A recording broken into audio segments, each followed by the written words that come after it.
বা রিক্সা লীগ, কখনো বা কলেজ লীগ তাদেরকে অস্থিতিশীল করছে। একটাই কারণ, বাংলাদেশ জাতীয়তাবাদী দলের সঙ্গে প্রতিটা ছাত্র জনতা একাত্মতা বোধ করে 5ই আগস্ট বাংলাদেশকে যেভাবে স্বাধীন করেছিল, বিগত 15 বছর ধরে স্বৈরাচারী শেখ হাসিনা পালিয়েছিল।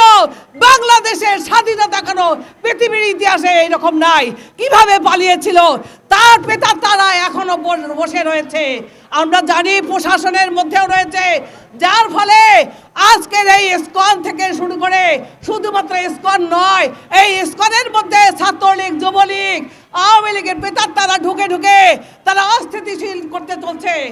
তা আপনারা জানেন ছাত্র জনতার যে আন্দোলনের পরে বিগত সরকারের যে পতন হয়, পতন হওয়ার পরেই দেশি বিদেশি যারা আছে তারা আমাদের এই বাংলাদেশকে একটা অস্থিতিশীল রাষ্ট্র হিসেবে পরিগণিত করার জন্য সর্বাত্মক চেষ্টা করতেছে।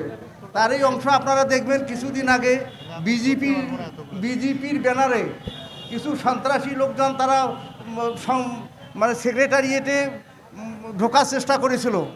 তারপর আপনারা এখন দেখবেন যে ইসকনের ব্যানারে তারা বিভিন্ন ধরনের মানে শান্তিভঙ্গজনক ঘটনা ঘটাচ্ছে, এমনকি যারা আমাদের একজন আইনজীবীকে হত্যা করেছে। তা তারা চায় এই রাষ্ট্রটাকে অস্থিতিশীল করার জন্য। তা আমার মনে হয় ছাত্র জনতা, আমাদের সাধারণ পাবলিক যদি এক থাকি, তা আমাদের কোনো প্রকার ক্ষতি কেউ মানে বিদেশি পূর্বরাও করতে পারবে না। তাদের যারা এখানে তাদের দোসর, তারাও আমাদের কোনো ক্ষতি করতে পারবে না। তা আমি আহ্বান জানাচ্ছি, এই ক্ষেত্রে রাষ্ট্রের স্বার্থে, দেশের স্বার্থে আমরা সবাই এক থাকব।